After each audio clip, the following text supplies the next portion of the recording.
Yani long term solution ya maumivu ni kurudi kwa Mungu tu.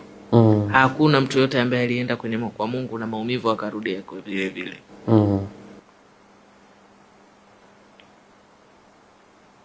Na kuumiza mwili.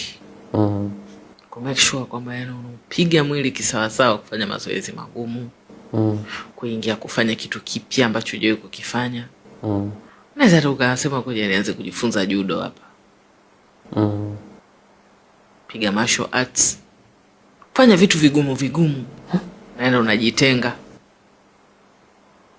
Uweze sasa kusurvive kwenye solitude. Je, nikiwa peke yangu nakuaje? Nakuwa nani? Najipenda au najichukia?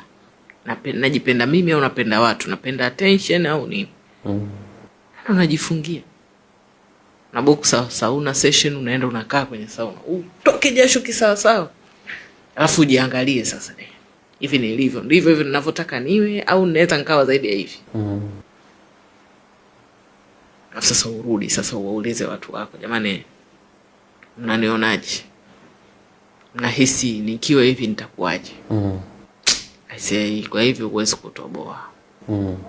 Kuwa hivi. Sawa. Je, wewe unanionaje? Nahisi nitatoboa. Utatoboa. Unarudi kwa Mungu. Mungu, nitatoboa mimi? Hebu nielekeze.